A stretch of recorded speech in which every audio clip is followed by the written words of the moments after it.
Ready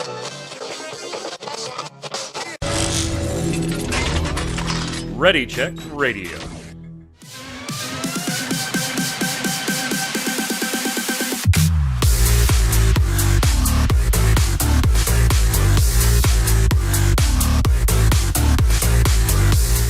Hello, Internet, and welcome once again to the Relic Grind, Final Fantasy XIV Square Enix podcast here on Ready Check Radio. It's Thursday at 7 p.m. Eastern. That means we're going to talk about some Square Enix stuff.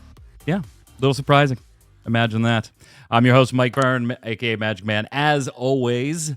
And if you are joining us live in Twitch, thank you so much. Look forward to your thoughts as we chime in. If not, make sure to hit up readycheckradio.com down there at the bottom. You'll be able to hit up the site, get all the socials, YouTube, Twitch, Twitter, all that fun stuff. If you're watching us on YouTube or listening on Audible, Spotify, any of the podcast platforms, thank you so much. Much appreciated. Give it a like, a thumbs up, all the subscribe and notification stuff you got to do to feed the algorithms. My normal hosts aren't with me this week. If you are not a Final Fantasy trading card game fan, this is your cue to bail on this episode really early. Go ahead and just shut it off. We'll see you next week when my normal hosts are back, and we'll talk the Criterion Dungeon, the Variant Dungeon, and everything that came in 7.4.5 this week. Joining me are some special friends this week, one of whom I think has the stream audio on because I kind of hear it echoing. Yeah, I don't know what's going on with that. I don't. I think you're just like echoing off my mic from my headset. Oh, okay. Let me see if I can turn down my sound some so it's like less loud. It's picking it up less. We'll go and introduce Mr. Mike Powell first then. Joining me to talk about all the fun stuff. How are you, sir? I'm great. I'm doing probably a little better than Torrey right now. Also on the line, yep, we showed him there, Mr. Torrey Kelly. Now, I've asked you to come and be special hosts, and you both graciously accepted, and I thank you so much for that. I thought it'd be fun to have the two of you on to talk about your favorite Final Fantasy video game. No, we're going to talk about Final Fantasy TCG today, obviously. We don't have any information on the competitive season coming up yet. Hopefully we'll have dates and fun stuff for that. But as we wait for the set later this month, we did get an interesting post just a few days back over on the Final Fantasy TCG site with some bans. Now, before I start with this, gentlemen, I do want to preface this that I'm probably going to mention that Mr. Powell, you play Refia. Torrey, you play monsters. Obviously, I am talking to Nats level, world level players. You are not specifically unique and good at just that deck. I've played both of you in friendlies and tournaments where you weren't running those things. So I don't mean to impugn your play style outside of those decks, but you are generally known, I think, Torrey, in the community as the monsters guy, right? Like that's a fair assessment. I have maybe cast more realms to play a Tomos from deck than the next three people combined on this planet, okay? Like, I've been doing this for 3 years, okay? 3 full seasons of doing it. So, like, I don't think that is an understatement at all. Maybe more than everyone else combined, to be completely honest, at least in tournament. So yeah, I think that is a fair assessment to make for me. On the other side, Mr. Powell, I don't think it would be unfair to say that you are relatively well known for piloting the Refia, Warrior of Light deck. That also is probably an understatement. I had someone in Discord once refer to me as Refia's father. Is that a compliment? I'm not sure. I'm not sure. So I thought it'd be great to have you two. Obviously, those will be 2 cards that we're referencing here. I know you have thoughts about them, not just personally, but then also what this does for the meta going forward, why these things were banned or limited in the first place, and whether they should have been or not. And I feel like I'll represent the common guy, right? I'm not the Nats world level player. I'm above average. I'll give myself that much. But you guys are, obviously a bar ahead of me on that front. So I thought it'd be nice to just get all the perspectives here. So let's start with this. How did you find out the announcement, Torrey? Did you just happen to see the link posted on Facebook? Did somebody message it to you? And when you did, don't talk about cards. We're going to get specific with those in a minute. But what were your general thoughts just reading through the entire ban/limitation post? So I saw it because we've or my team, right? We have a specific chat for updates for like new stuff that's going on, and I got a ping in it, and I was like, oh no. And then I was like, is this going to be a competitive season? And then I saw what it was a link to, and I hadn't even read the list yet, and I was like, oh no. Oh no. Yeah, so No. interesting. Did you have an idea before you opened it what was on that list? Because what my thought process was, there shouldn't be a list right now. Like, I was like, I don't think there's any reason for there to be a list. So the only reason there would be a list was if they're doing some nonsense. And I was like, no matter what was going to be on that list, I was probably going to be upset. And then once I saw what was on the list, and I saw how, let's just say, specific the cards were, I was like, I had plans that day. I got nothing done.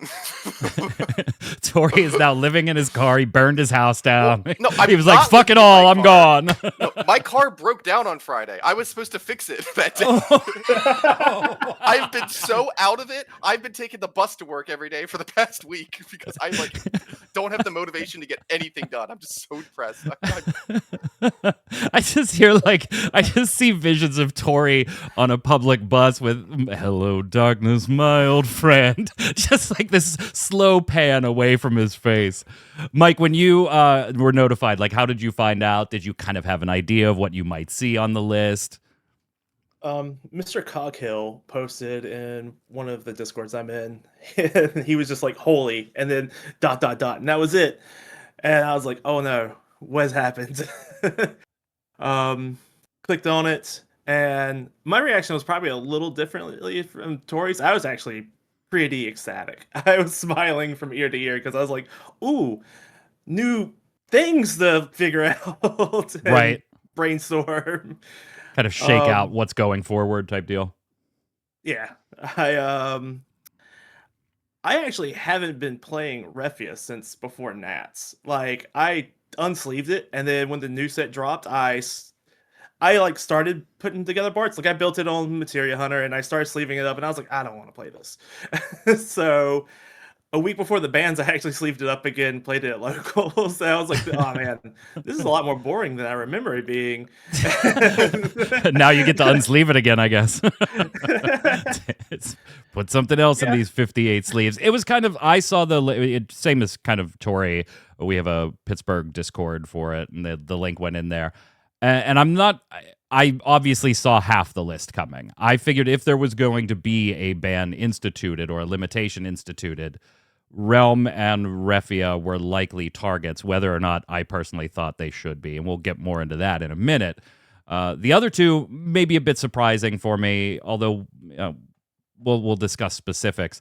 But I kind of thought, like, there's no way it's not these two cards when I open this list. There is nothing else, in my mind at least, that right now you could even consider banning. And whether or not you should ban these or limit these, that's a totally different discussion. But I fully expected to see both Realm and Refia on that list. And I guess in that regard, I wasn't disappointed.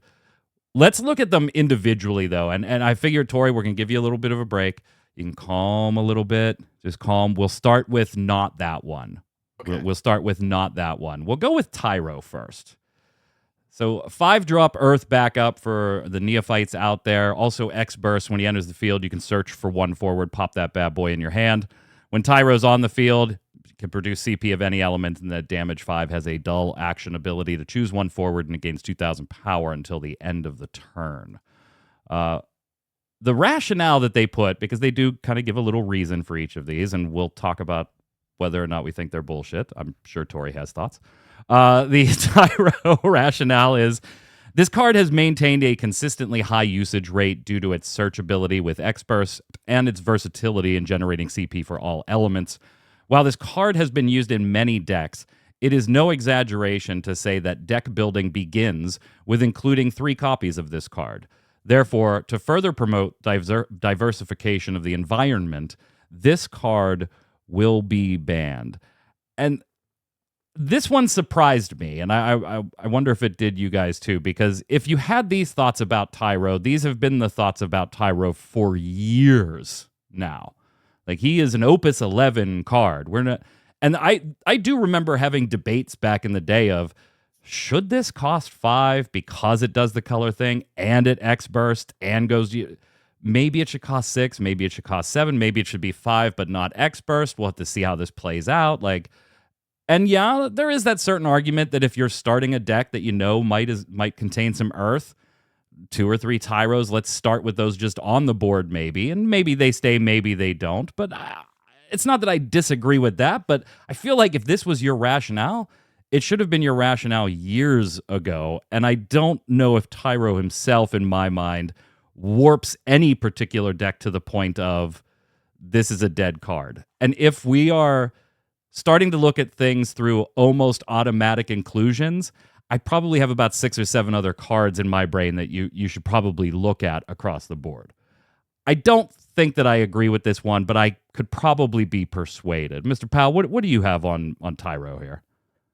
So I don't agree with their assessment. Like I think he's seeing less play nowadays than he was. Like a lot of the decks that do play him have started dropping their numbers. Yeah.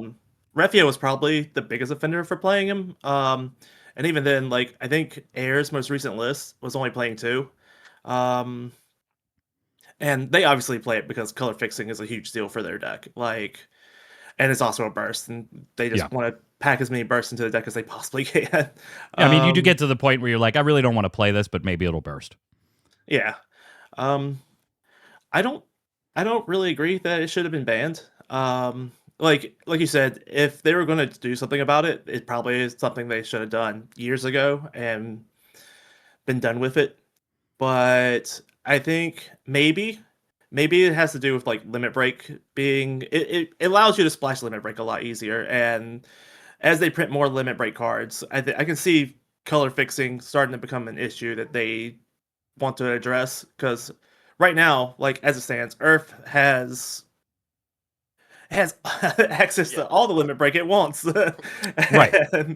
Yeah, and it is really easy to say, hey, I'm not in Lightning, but I have Tyro, so let's throw 1 cloud in there. Like that, those types of limit break mentalities.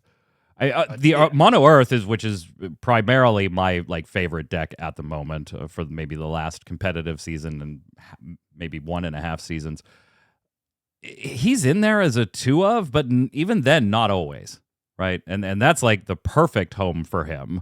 And sometimes he falls to 1. There are builds that I've been running, Torrey, that don't have any in there. It's literally, well, I'm at 48 cards and maybe he'll X-Burst. So I tend to think that this one might be a little bit of a reach or a reaction to the limit break mechanic, like Mike said. Yeah, I agree with Mike pretty much completely here. I think you can see some of the issues that Tyra's been causing them in development. Like basically every limit break they've been printing in the past few sets, they keep adding kickers onto them or other requirements, and it's clearly just the Tyro tax. I think the reason Tyro got banned is just because it's been really annoying for them to design around. If you go back, the only reason that new Terra LB, for instance, has a fire kicker and a lightning kicker is to make you have to pay 2 of the given elements to actually get the card's effects. So that way just having 1 splash doesn't get you there. I think that's just been really annoying development wise, and I think that's why Tyro went. But I agree with Mike completely. The really awkward thing about Tyro being banned, though, to me, right, is that last set introduced a ton of support for wedge archetypes, right? Yes. 3 color archetypes, and 3+ color archetypes are really the decks that actually really wanted Tyro before. So them printing cards like Kefka and the Kryl, the 2 CP Kryl, not the backup, last set, these are cards that without cards like Tyro aren't going to necessarily see play. And I think it's really awkward for them to push these archetypes one set and then the next set before 90% of the world even has a real competitive event, banning Tyro out of the format just feels really awkward. They printed these cards and then stranded them right afterwards. It's very strange. I don't like it at all. The other thing with Tyro that I'm not really happy about the banning for is that Tyro was a card that was almost entirely played by mid-range decks and control decks, right? Yeah. So aggro decks aren't touching 5 mana to search it forward. Okay, they're not seeing that. Aggro decks are not playing Earth.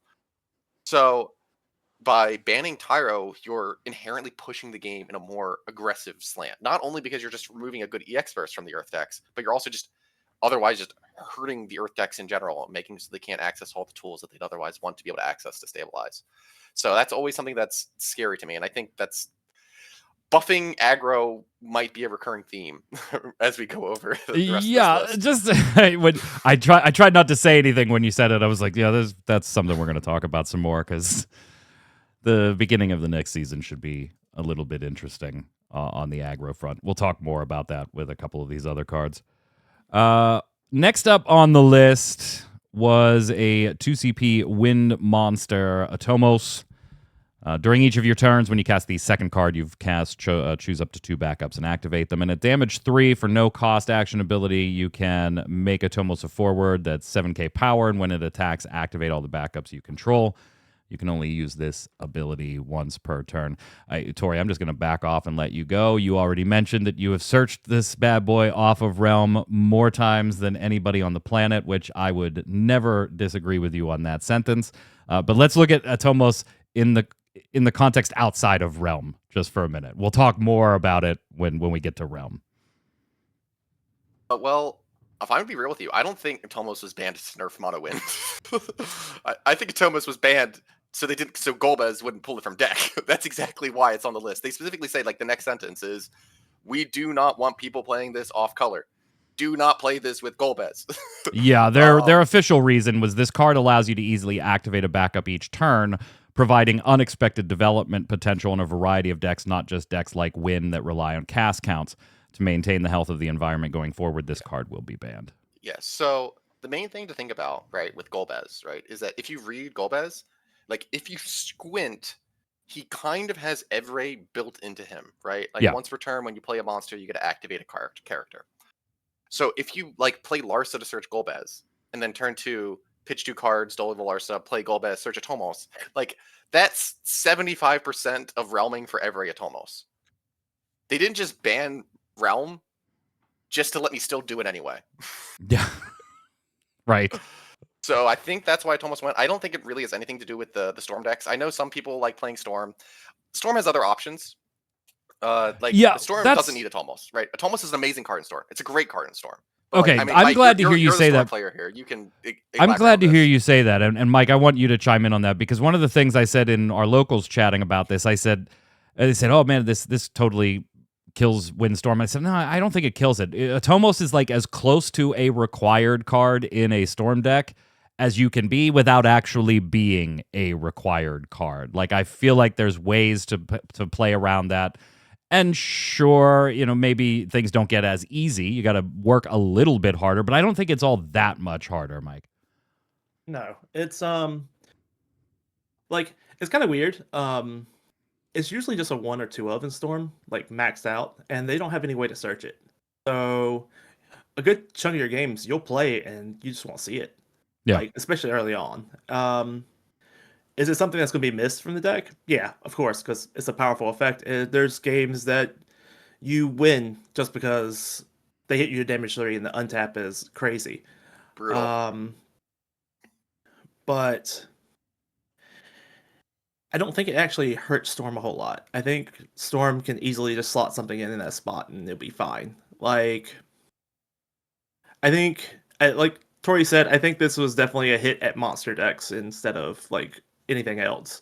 Yeah. It's also one of those, Torrey, that like as monster decks rose in prevalence, largely due to you're playing it on a very visible scale to other players and others. It wasn't just you, but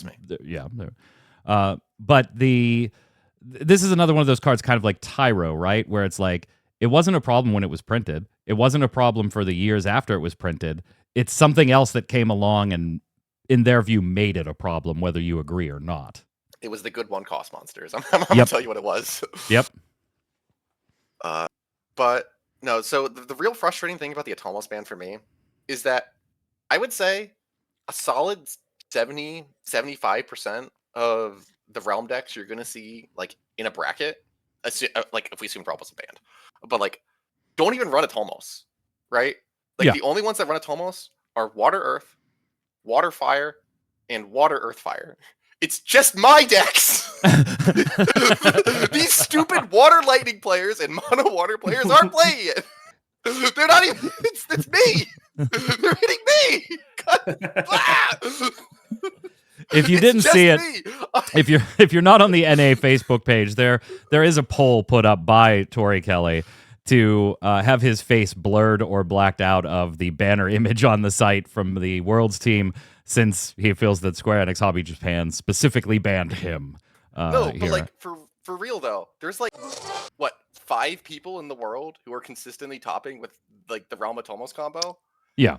Right, like this is like such a targeted hit, man. Like what the hell? Like they could have just Kageyama could have just came up to me and asked me to stop.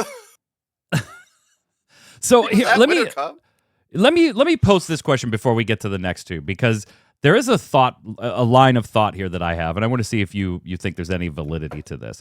Obviously, I am sure that when Square Enix and Hobby Japan look at bans or limitations, that I would like to assume that they are always doing it through a holistic health of the game lens. But there is that they're trying to make money thing, right? And it is hard not to argue that it's hard to sell Worlds decks when 2 years in a row, very, very similar decks win Worlds, and 80% of the cards are shared year over year. And I'm not saying that factored into their mind, but maybe it does a little bit. They still have to move product. So they just made this product useless as far as the functionality of the decks, I guess. Yeah. Still great value for reprints, but whatever. Well, the thing about that though is, right, I've seen a lot of people online say that, well, these cards are banned because the same 2 decks won 2 Worlds 2 years in a row, right? Which is like, I feel like such a terrible argument, right? Because now you're just telling me Realm got banned because KP lost a Refia Ditto, right? Like, like, come on! Like, am I supposed to like go hunt KP down and blame him? Like, I don't think he'd mind. Like, Worlds is a really, like, at least in my opinion, Worlds is a really bad format to determine like the strength of a deck and like what the format looks like, right? We have like basically 2 weeks to lock in our decks before we need to fly out to Japan a lot of the time, right? There's barely any testing. It's a 2-deck format, right? Like, so you have like effectively 2 weeks to come up with 2 decks in a brand new format. It's really hard to like determine what is good, what is bad, and like often what you'll see is like what the actual format of what occurs at Worlds looks nothing like what the format looks like a couple months later in the same format. So I don't know, this whole the same 2 decks won Worlds 2 years in a row, therefore they need to be banned, like, feels really weak to me. It's Mike, what do you think about that? Is it maybe not, because there's the other side of that is, okay, maybe the argument isn't that they're too strong, maybe that it's indicative of the format has been too stale and too steady for too long, and so let's shake it up this way. I think it might be the staleness. Like, in all honesty, everything they hit are decks that have been good for quite a while. Like, I think the only one who's been good for, there's like 2 decks that's been good for equally as long and they didn't touch, but there's well, at least 3, right? Is Knights, Knights, Knights, Wool 7, and Warriors to me. Yeah. Well, I think the newest incarnation of Warriors isn't quite like the same as the old Fire Water Warriors existed in Opus 21, right? Yeah, kinda, yeah. Yeah, I mean, like, basically every card but Clive they were running back then. It was the exact same deck. Bro, I won with Warriors in Opus 22. I won a T-Ray Cup. Ignore the Realm in the corner, but like there was a Tyvis in that deck. I remember you knocked me out of Top Cut. I remember too. It was great. I didn't mean to break a touch of nerve there or bring up some bad memories. Memories. So Mike, you were saying, go ahead, about the staleness factor. I think it's a little bit of staleness. Like, in all honesty, I think they might have done something sooner, but the actual Worlds decks came out last year, and I didn't think they wanted to hit the decks that they just printed. Right. Unfortunately. It's like, it's really hard to design sets when the meta doesn't like change much. So like you get into this argument of power creep. Like, do we need to push things a lot harder to make each set more and more viable? And I think you have to either do that through bans to like cultivate your format, to like push your newer sets, or you have to keep increasing the power level. And I don't like rampant like power creep, because like you end up in something like Yu-Gi-Oh where it's like insanely different game. Right. Like every like 4 or 5 years you can go back and look and it's like, wow, this is so different than it is right now. But yeah, like these are good cards. Yeah. Yeah. Yeah, I Good. agree that I'm not. I just want to make it clear. I'm not upset these specific cards are hit. I'm upset that these cards were hit Torrey and just other went. cards weren't hit. I just want to make it this clear, right? I know we're gonna get to the rest of the stuff. I just want to make it clear. I said multiple Torrey, you times really last just year. pulled the Square Enix. I'm not mad. I'm just disappointed. I'm disappointed.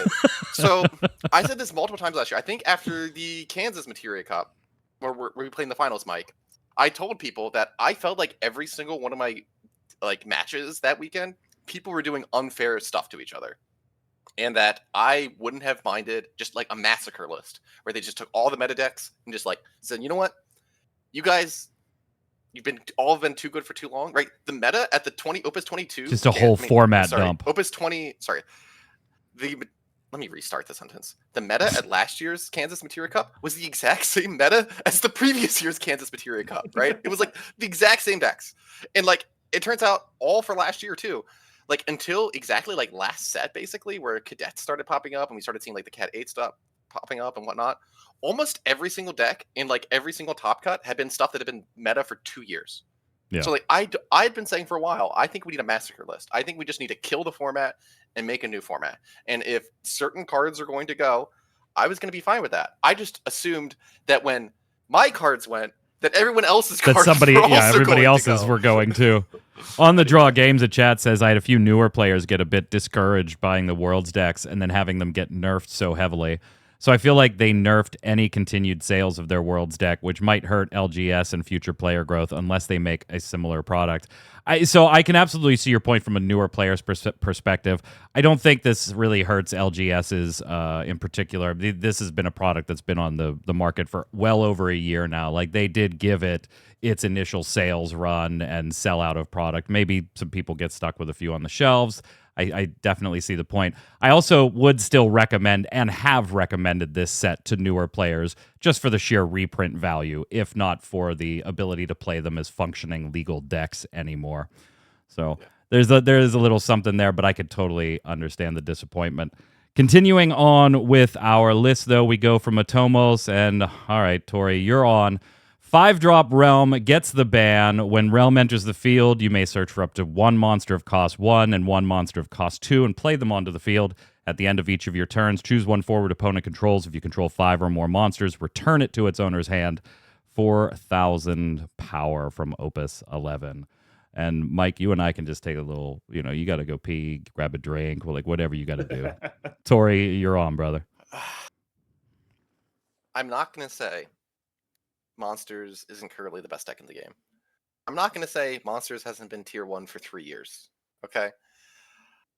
All I'm going to say is that Monsters is one of the few decks in the meta where when you sit down against another monster player, or just against a monster player, you don't have to be playing monsters yourself, you know that both players are going to have a nice, fun game, interacting with each other. You'll both have time to play your cards, and have a nice back and forth. My favorite match from Winter Cup a few weeks back was when I played against Dory, Mike's teammate. I think that was round 2 of day 1. And I was playing a deck with 0 monster removal. And we had this amazing back and forth game that went on for 15, 20 turns. And I slowly grinded him out. But it was so razor thin margins the whole way through. Every single turn, we were wiping each other and then building a board and then wiping each other and then building a board. My buddy Eric, who was sitting next to me, remarked that every time he looked over at our game, he wasn't sure he was winning because it was so crazy watching the board go back and forth. Of course, I was playing a deck with Refia in it, so I finally found a second deck I enjoyed, by the way. Thank you, Hobby Japan. And I'm not going to say Realm isn't the best card in the deck, right? Realm is the best card in the monster deck. Period. End of story. And something you mentioned earlier, the pool just keeps getting bigger and bigger. So certainly there is a limitation on future design that the teams have to consider in a Realm world. Yes. So Realm was clearly causing them some issues last year when they were printing monsters. I don't know if you know this. There's 0 playable monsters that were printed last year. The one with the most play is Armstrong. Armstrong. That card is terrible. The card is dog shit. Sorry. It's awful. Do Kaka. I won a Materia Cup within my deck, and I played it one time, and I lost that game. By the way, that is the basic reason that they give here for the ban is that, hey, it's taking into account its current strength and future concerns about game balance, given that the card pool she can select from just gets bigger and bigger. This card has been banned. So that's kind of right in line with what they publicly said, too. But the thing is, they can just print 3-cost monsters. Like, it's not like I'm like holding them at gunpoint in Hobby Japan office and says, print a new goblin, right? They can print 3 costs. Right. And the thing is, they're like walking themselves into like a different hole by printing gold. It's like, so when I saw Golbez at Worlds, right? So it was at the end of day 1. I had just finished playing a friendly with Viridian, and then we walk over and we look at the spoilers on the screen, and Golbez is up on the screen. I'm just like, oh fuck, Realm's banned. But but that was my first thought. My second thought was, I really don't want to play a goddamn dark card. But like Golbez is like all the reasons they have for explaining why Realm is banned. And don't get me wrong, Golbez is significantly worse than Realm. Like significantly worse than Realm. But he's still got the sauce. Right? He might not be like my sister's like vodka pasta, but he's like I don't know, he's not ragu. He's like at least the Italian place down the street. But like he's gonna like every issue they have with Realm like causing design issues of you can pull these cards like consistently. Golbez does the exact same thing, but in more colors. He's colorless. They have colorless access to any monster of 3 or less. It's a larger pool, and we have more access to it. Yeah, like I'm. So and we have other cards that do the same that cause the same kind of problem, right, Mike? Like even 2-drop Yuna from way back in the day, backup has always been a factor now in water summons that are created in the game. And what if somebody's getting that for 1 cheaper? And granted, we don't see it as often these days as we did, a number of sets ago. But from a design consideration standpoint, you do have to look at, is that going to be a water summon that makes Yuna come flying back because for 1 cheaper, there's no reason not to run it in every water deck. And Realm kind of creates that same problem every time you design a monster. And yeah, to Kelly, your point, sure, you can make some more cost 3 monsters. But is that the answer long term? Probably not, Mike. I hate Realm. Mike, it's not my fault you can't beat me, okay? Oh, okay. I hate cards that are Amat checks in the early game. Yeah. Turn 2, do you have it? Okay, cool, I win. Yeah.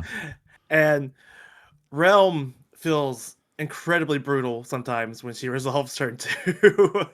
I don't know how many games where I've just like the tempo boost that you get from resolving her is insane. Like I also hate Corilla and Will 7, but those 2 decks require me to shove 30 hits in the deck to make them viable.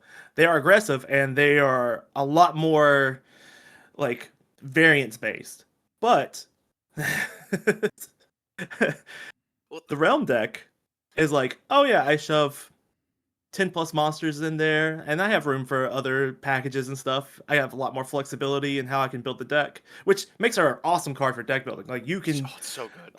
You can build so many combinations of things with her, and I think that's what probably upsets people the most about her banning, because not only does it hit like monster decks per se, there are some decks that ran like the 1 CP Leo roulette deck where like they love that card because it lets them set up 3 different costs for their Leo in 1 card, and that's insane. That's amazing for them. Yeah, I literally ran that on our stream last Monday at Locals, was count to 6 Leo, and Realm just fantastic in that. And you're right that it feels like Realm can be a deck, but it can also be that sub package in a not quite full package deck that can, the Realm's going to be my secondary win con, or Realm's going to be my opening volley, and this other package is going to be my secondary win con on things. So there is a lot of sticks. Maybe they're making a new Realm card called Realm Reborn.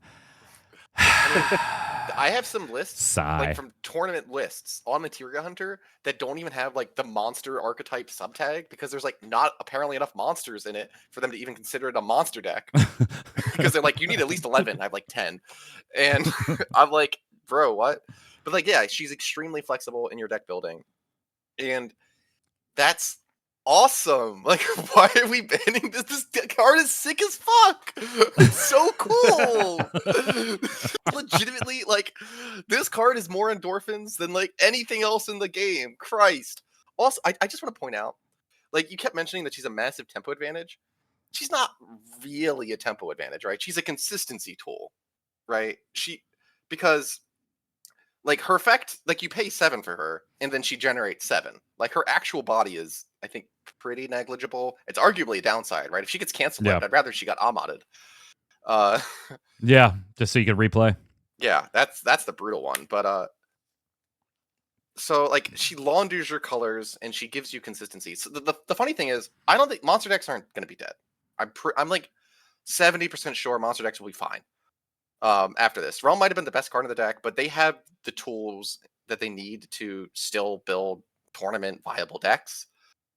But they're just going to be less consistent, and they're going to be less fun. They're going to be less toolboxy. They're going to be a lot more draw reliant, right? You're going to actually have to like find your monsters like the old-fashioned way, which is like, it's a shame because like losing because you didn't find the right monster on the right turn is going to feel so much worse than losing because like, I don't know, you got outplayed or whatever, right? Like losing because of consistency reasons sucks, man.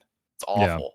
Yeah, and we're going to talk more about that in a second on are the decks that these were primarily the drivers for, are they still viable? What types of small changes can you tweak in there? And Styx, I did see your question. That'll be a great answer, particularly on the Refia one, where that Worlds deck package with the Refia deck can still function. Yes, you're going to have to make some changes to it, but we can get there. I think the Monsters one in the Worlds package is a little harder to kind of on the fly fix or update. But I think you can do some things with the Refia. So why don't we get through these cards with Refia? And Mr. Powell, I'm going to turn this one over to you. 3-cost, water forward, 7K, Warrior of Light. At the beginning of the attack phase during each of your turns, activate all the job Warriors of Light you control. When 4 or more dull characters are activated by this effect, draw 1 card. Dull 4 active Warrior of Light. Choose a forward opponent controls. Put it at the top or bottom of its owner's deck.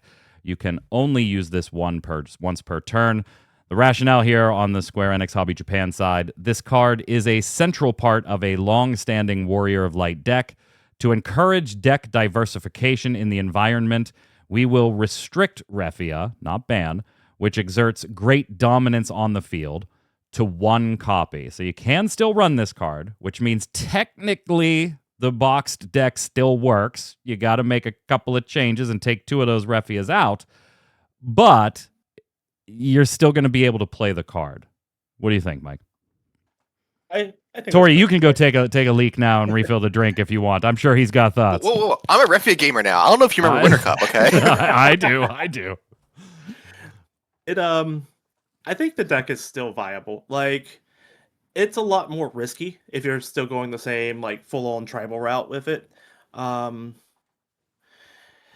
think limiting her is weird because like I actually told my locals I think that might be one of the reasons they also banned Tiro, so it would just make it a lot harder to get access to her because the only way to really search her out is damage 3 Ferris and Bart's now. And I think this does force the deck to 100% commit to being a Bart's deck if they're going to play the straight Warrior Light Tribal. Right. I think the deck might have to pivot just a bit if it wants to like maintain a place at the top of the meta. Like I said, you can play the deck as is. It's a lot more risky. Like if you're one of Refia goes to damage, it's gonna suck really bad. Or if your opponent Zidane's them away, like if they can get rid of that 1 copy, like it does hinder your deck quite a bit because you lose your main like removal engine and card advantage engine for the most part. Now, you still have really insanely strong cards like Warrior Light, which is who I would have probably hit myself. I think he is the problematic card in that deck. And actually, I think he would have been a nice hit to Wall 7 too if you were to hit something here. But I don't think they're going to touch that card just because I feel like they made him the face of the Legacy collection. He's a signature. Like they slapped that art on a couple things, and I feel like they're trying to make him a little bit more iconic than your average card. He's the only 4-color like card we have, and like he's too good to be honest. But I think long as he exists, there is a 4-color deck that is to be built around him. Now back to Refia, the star of our band, or our limiting. I think Realm is the star of the band. But yeah, I think you can still play it. Like, is it as good? No. It like you could run through Swiss and you could get lucky and your games can go like you have a full set still. Like your opponent never kills the first one, or you can just keep recurring the first one. The deck has so much recursion that it just keeps spamming that one Refia. Usually one is just enough. Now that we can't search her out, like it's a consistency hit, it's a little bit more rough. And I don't know. Like I wouldn't myself, I don't know if I would sleeve it up currently. Maybe if the new set got some more, like some kind of way to mitigate her loss. I saw some people talking about running the light Refia from back in the day as a replacement, and she is awful. I don't. Card doesn't do anything. Why are people putting that in their list? I saw that too. I don't know. I remember I had to tell. You don't need a name. I was like, she only counts forwards, right? She's not like our current Refia where she counts all your warrior lights. And they're like, wait, forwards? Just forwards? And they're like, oh no, she's horrible. I'm like, yes, I know. Yeah, so I'm not gonna lie, I liked seeing this one. I can't deny the strength of the Refia Warrior of Light deck and how well it's done for as long as it has, but it has been one of those decks that is just absolutely not my play style, so I won't take it into a competitive environment. I'm very much one of those, I'm trying to be competitive, but I also want to have fun. I'm not one of those, let me just take my favorite deck and hope for the best, but I do still want to enjoy what I'm playing. And so I try to find that balance of what is meta enough to be competitive that I also enjoy playing. So if I get shellacked in the room, at least I had fun playing the deck type deal. Refia has never been that for me. And I have always hated sitting across from a Refia matchup. To me, they're just incredibly, in most cases, not saying you can't have a good game. I've had plenty of good games against Refia decks, but generally speaking, they come down to one or two key turns where it's just like, hey, if you can't do something about this particular turn, this game's going to be over. It might not be over next turn or the turn after, but it's just going to be a slow fall into you're going to die. I'm just buying time at the moment. And I think there's a lot of players that are included in that bucket of, I don't like playing Refia, and I'm so sick of playing against it. So I was very happy to see it on the list. Realm, I was not happy to see on the list, but I skew Torrey more towards the Lightning Water variant, which I think can survive without Realm. I think it just gets a little slower on the when your Witch comes out. Realm allowed us to get to Witch so fast. As long as you had Witch or searched Witch, you were, as soon as you got it, play it, draw the card, go. Let's do things. I think you got to be a little slower now because you've got to get some monsters on board. You've got to do it manually, that type of stuff. So to your point, there is a consistency hit there. So I was sad to see Refia go, but not surprised. Or I'm sorry, Realm. On Refia, though, 3 cheers from my... I'm sorry, Mike. I'm sorry. Torrey, I know you're recently converted. Well, okay, so I was very happy to see this limited. And honestly, here's the thing, Mike, to what you were just saying about, I think that Worlds deck is still viable, right? It just has to become a Bart's deck. You snap 2 of the Refias out. You make maybe 1 or 2 other changes there to get yourself to 3 or 4 Barts. Might also cut the 3 Tyro. Oh, yeah, you might want to take those out too. And then just go with it. And I actually find the deck more interesting with Refia as a one-of. Much like when Sophie was limited from 3 to 1, I found some of the decks that could play with her and make her useful more interesting to play with that card. Doesn't mean I'm going to be playing Refia anytime soon, though. I don't think I'm going down that role. Go ahead, Torrey. So I thought I haven't said my thoughts about the yeah. Oh, absolutely. Yet, so, yeah. I agree with a lot of what Mike was saying. To me, okay, so I know I'm a minority here. I actually love. He agrees with both of us. He wasn't specific on the mic, So he Sorry, agrees with both of us. Not you, Powell. Oh, okay, Actually. okay. Actually, I've been agreeing with Mr. Powell for most of these things, but I mean, if he disagrees with me, he's just not saying it. But I actually love playing against Refia. It's a deck that takes its time setting up, and then I get to do whatever I want to them while they just sit there and they take it. It's great. I love free matchups, but Oh my God, so brutal. but if I were to hit something out of the deck, so like if we're going to hit something, right? Also, I think part of the reason why Refia needed to be hit though was Realm was hit, right? If you're gonna hit Realm, you have to hit Refia because Realm is arguably their worst matchup in the meta. It's like so fucking brutal, man. So like banning Realm is a massive Refia buff. But continuing on, if I were to hit something in that deck, I agree. Either 4-color wall, because basically every time that card is seeing play, it's doing something stupid. Or and not even because of casting it. I have no problem with people casting it. It's people discarding it for any color or Gilgamesh shenanigans or specialing with it. That's what annoys me. I don't actually mind. Yeah, I do have a problem with running 3 of something in a deck that you never ever intend to play it. It's literally just fodder. Heck, it got second at a Materia Cup with Hunter Nance using Eodolus to play it on the field to ping his Megissa. Right? like, what are we doing? But the other card that I think was actually way more problematic than Refia, if we were going to hit something, was actually Ferris. I think Ferris is really annoying, being effectively like people complain about Witch being a 1-mana board clear. Ferris is a 1-mana board clear. You don't even have to sacrifice your other stuff. Yeah. Right, so and it makes the Refia or the Warrior of Light deck. You got to go from 2 to dead in most cases. Exactly, Ferris is what causes that awful game plan of where you have to basically take them from 2 to 7. If it was just Arc, it would be fine. But Arc res Ferris, and then like search Refia, play Refia, untap everything, and then use Luneth to haste Ferris, attack with Ferris. The board's gone. Yeah. Right, like God forbid you also managed to play like a 4-wall on there in that turn too. So, I think that was the actual like. If I were to say there was a problem card to me, it's not even the Refia, right? The Refia kills one thing per turn. Ferris kills everything, right? So that's the actual stabilization tool and allows them to survive to the point where Refia can actually start picking off one thing at a time is the Ferris. And I think if you were to take out the Ferris, the deck would be way more vulnerable to all sorts of kinds of like aggro, and you could just run them down even harder.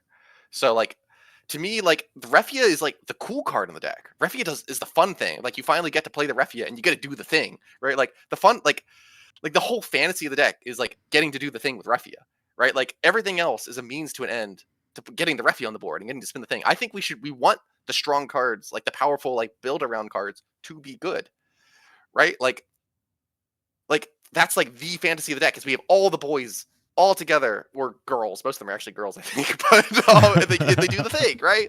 Like I want people to do the thing. You got Lena, Kryl, Refia. Yeah, Lena, Kryl, Ferris, Refia. So I also agree that Bartz is probably the way going forward if you're going to actually play the Refia version of the deck. Mainly because the Tyra banning, not because like in order to get all 4 of your colors online, it's gonna be a lot harder to do it. And so time magic is just like gonna be the most consistent way to get all your colors online. So I agree with that. So on the draws does say, I think there's more counterplay to Ferris. And I think that's a fair point. You know, like running Yuzuki in the Warriors deck is a nice shutdown of Ferris abilities. Is it and when you like just that. spin the Yuzuki though? Yeah, you know, but well, so in the thing I always hated about Refia was just like not only the tempo control of being able to get rid of a forward on each player's turn, but it wasn't coming back to my hand. It wasn't going back to my break zone. You were actually able to use that ability to not only get my forward out of the way, but also ensure that you weren't about to take an X-Burst and get punished on a swing, too. Like, or tuck it to the bottom of the deck because I don't want to deal with it. Mike, do you think this could have been solved a different way, though? And I know we've talked about the 4-color Warrior of Light, but looking at Refia itself, do you think this could have been solved with an errata to once per turn on your turn only? And still have it be a viable, interesting to play deck, or does the limiting to 1 but keeping the functionality the way it is that a better alternative? Because I've seen some of these other options they could have done discussed on different Discords and servers. I'm not a big fan of erratas. You have a lot of existing cards. Like out there. Like if you errata the card, there's gonna be a lot of people who have cards that say one thing, and then they'll have the new version that says something else. Right. And Yeah, like, and I don't mean from a logistical standpoint, is it better? I mean from a functional deck standpoint. Is that a better than cutting her to 1? I don't think so. Like That's fair. I would much if I wanted to do something about the deck. It's you hit one of the engine pieces. So you hit the Refia, you hit the Ferris, you hit the Warrior Light. Like you hit one of them. You ideally you ban one of them. Because I They think just limiting. will not ban a damn legend. Oh, they have. They already banned Cecil. Well, yeah, Yeah. that was just recently though. Even before that, Sophie got limited to 1. Yeah, like we all thought they wouldn't ban the legend, and then they surprised us and banned Cecil out of like it's like, oh well, that was not the legend I was expecting banned here. Right. I think Yuna was too new. Yeah, I think that was probably why. Yeah. But I think they want the deck to exist in some form. Like, and I can feel that. Like, it is the like faces of Final Fantasy. It's Warriors of Light. like you don't get much more Final Fantasy than that, really. Yeah. So I think they kind of like having that deck exist in a way. Like if you can nerf it a bit, maybe mess with its consistency or power level, but make it still viable. I think that's probably what they were trying to do. Would I have done that? No, I would have killed something in it. Like it's like Just cut it out entirely. I would just ban 4-color wool and made it like a 2-color deck or something. Yeah. So we talked about Maybe trying to water and make fire. the Refia Yeah. deck, the Refia Worlds deck, viable to new players, or just viable in general going forward. Torrey, what about the Monsters deck? Is there a way to make that Worlds deck viable? And if not, how does Monsters function going forward? A specific Monsters deck. Besides the Water Lightning, which I had already mentioned. So is there still a possibility to repair the World's deck or play a Monsters deck similar to what you've played? Or is the consistency hit just too great? You got to kind of start over. So if you want to play the World's deck as it was meant to be played, sadly, that is not going to happen. Okay? Like, that deck is built with the ratios it has for a very specific playstyle that revolves around Realm. The Atomos-based Realm decks are 100% based around having access to Atomos and having access to Realm. However, you can still probably play Water Fire Monsters. I don't know if you knew this. There's just a lot of good water and fire cards that exist. I don't know. People a are bit. playing water fire decks, not with monsters. And most of the monsters in the water fire monster list, things like Goblin, things like Blue Worm, things like Phoenix, are just generically solid cards, right? Like Goblin has a searcher. You can play Verena for Princess Goblin in any water fire deck. Throw a couple goblins in there, throw a couple of haste goblins in there. And if you pick up, say, like the water fire starter deck that came out recently, pick up a couple Tyvuses, grab some Wuklamats. Wuklamat loves goblins. Okay. You got the Furians in the deck already that Hara was running. Pick up some Elwins and Najis, toss it in there, and make like this monster warrior stew. I heard that monsters and warriors synergize well together. I hear they can win a Materia Cup. So like you just basically go back to the old water fire monsters before we had Witch. Just take out the realms, take out the Atomoses, throw some witches in, and just say, this will probably do. It's like the card quality in the deck is so high that it's probably still just fine, right? Like you can probably still win with it. Now, is Monsters the best secondary package for Tyvus? I don't know. That is yet to be seen. Like I haven't done the testing on that. I don't think you would play the new Golbez in there, because there's nothing that there's nothing you want to search with him. But I can't imagine that style of deck will be bad, right? Like the average card quality is just too high for it to be terrible. Now, will it be as good as Monsters was previously? Probably not. Like you're basically just playing the exact you're playing a mid-range deck still, but Monsters was like the mid-range deck that feeds on other mid-range decks. So you just like lose the mid-range edge. You'll be slightly better into aggro, which could be useful going forward. But overall, I think it's still fine. Like all the cards in there are just they're good cards. The reason why that deck was good is because like the card quality was just so high that you just like outvalued your opponent just because everything you played just traded up with your opponent. Well, I mean, you kind of teased it. Let's wrap this up, gentlemen. Where does the meta, assuming we have a competitive season starting at some point, what are people running day one, Mike? We kind of already teased Warriors, Knights, Wool 7. Is that the playing field? If you're going, you need to beat those 3 decks, and if you can't, then keep practicing or rebuild. Or do you think this? We mentioned some other decks that kind of got grazed by the bullets of these. Maybe not killed to the extent that poor Realm deck was, but have maybe mild impacts in Storm decks, things like that. Is this a chance for something not on that Warriors, Gigawool, and Knights radar to really jump up a notch or two? It's been tier 2, now maybe has a bit of a better shot because Refia and Realm were just always going to kill it.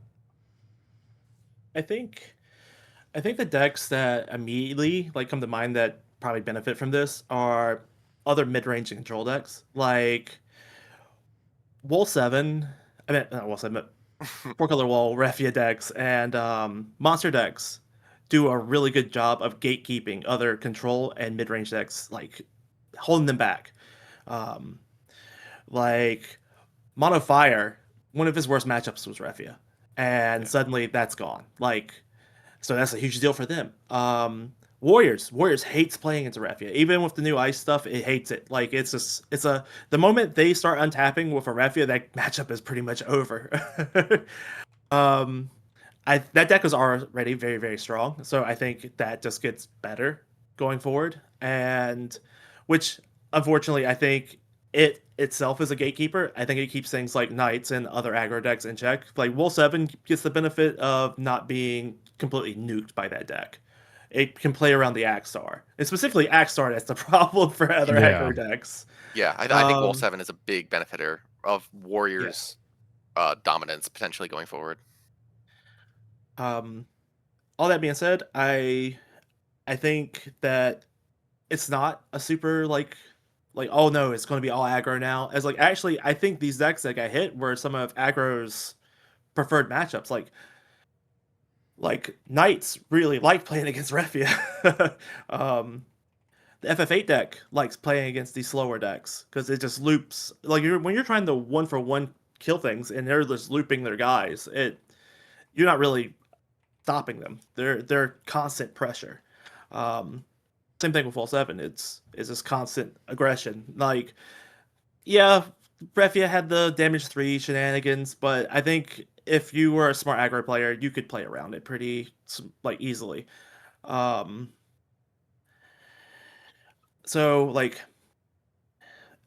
the existing decks that we had that were running around that were being hindered, I think Mono Earth actually, despite losing Tiro, I think it got better because I think so too. It's gone. Yeah, absolutely. I don't think Knights get better. I think anything that preyed on these decks get worse. I think actually Storm got better, weirdly, even though Atamos got hit, because I don't think it's aggro format going forward other than Wool 7. Wool 7 is a nightmare matchup for Mono Wind, but what can you do about it? What comes out of the gate swinging, Torrey?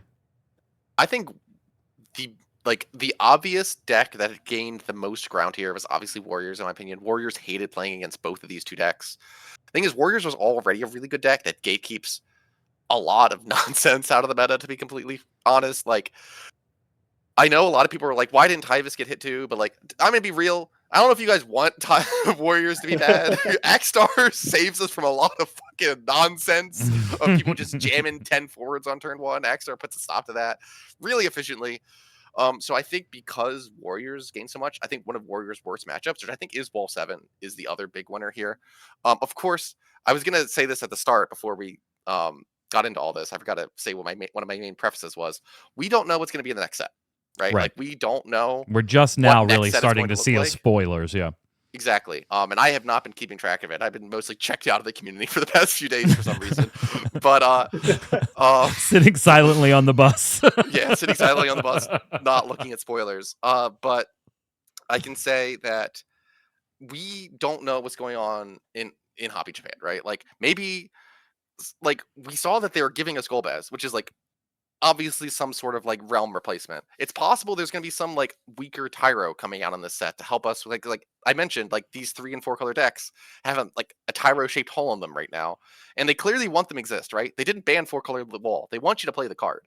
So I assume hopefully that they're going to give us some card that might not be 100% Tyro, but like Right. mimics Tyro in some way to help us like smooth over the edges that these decks are going to have now.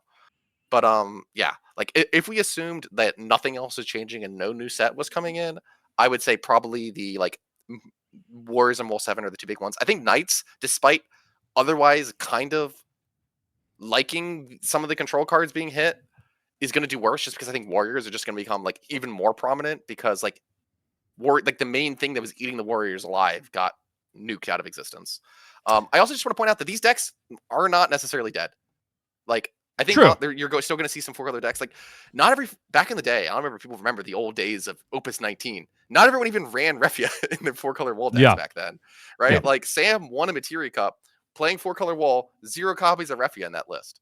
So yeah, like, and to Mike's point earlier, yeah, fine. It's not.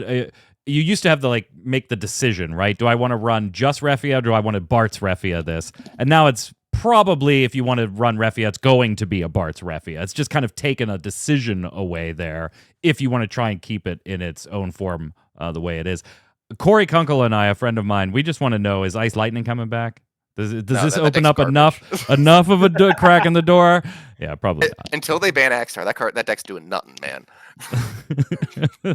Speaking of shit that Warriors keeps in check, dear Lord. So before we leave, I do want to give everybody a shot at our spoiler here. And Torrey, I am so sorry to have to do this because my spoiler. Is it the water one? It's a 2-drop water monster. Oh, that realm could have. I'm not saying you would have looked for this, but thank you to Square Enix and to Hobby Japan, obviously, for sending over community spoilers. It's always appreciated. We've got a 2-drop water monster, Pile Raster, from the Final Fantasy Moogle Bounty Mayhem board game, category MBM. Job Dinosaur. If a Job Dinosaur you control deals damage to a forward, the damage increases by 5k instead. So we got some dinosaur support, Mike, for that one wind one we have that can't even become a forward and doesn't do damage. It just breaks. 0 cost action ability until the end of the turn. It also becomes a forward with 6k power. You can only use this ability once per turn. Yeah, that's my spoiler. Wait. The best thing I had to say about it was a realm target, and they took that away from me. That's it? That's it. That's so much worse than the Earth one. What the heck? Oh, you don't know, man. They banned all these cards to make way for Dinosaur Tribal. Yep. I'm so It's confused. coming. Oh my god, the fact that this ban list came out the same day that the Earth one got revealed. Like, I sent a message to Chris. Like, code alert, red alert, good Earth monster printed, good Earth monster printed. We haven't had a good Earth monster since Arimon. What was that, Opus 19? Yep. Like, what? And Arimon sucks. So it trades up with 11Ks. There you go. That's the good we'll give it. It can trade up with an 11K. Gentlemen, it has been an absolute pleasure having both of you. I appreciate you taking some time, hanging out with me, and talking about the ban list. And hopefully we'll see each other very soon here as the new season kicks off. Mike, where can you do anything, socials, anything you want to plug? Anybody can find you where you're doing videos or content or just tweeting and being silly? I just tweeting and being silly. I'm the Moogle Man on Twitter. I tweet out my tournament reports every once in a while when there is tournaments. And then I just kind of share random news and when I come across it. But that's about it. Sounds good. Torrey, anywhere people can check you out, Gamers Command stuff. I'm checked out, man. But I watch on Discord. He's like, you can't check me out. I already checked out. I'm checked out. I don't know, man. I'm at John Monocolor on Twitter. I'm just kidding, dude. I'm on Discord, D-Watch. You can find me in half the Final Fantasy Discords. If you want to tell me about how Realm didn't deserve to be banned, that'd be great. If you want to be ignorant and tell me she deserved to be banned, I'll just block you. So Fair enough. Thank you, everybody, for hanging out with us today. I'm Mike Byrne. You can follow me right there at Magic Man 1. But more importantly, follow at RC Radio, and you'll know every time the channel's going live with a podcast, video games, or we're hanging out on Monday nights playing Final Fantasy TCG live locals from one of our stores here in Pittsburgh. Until next time, gang, stay safe. We'll see you on the servers. Later.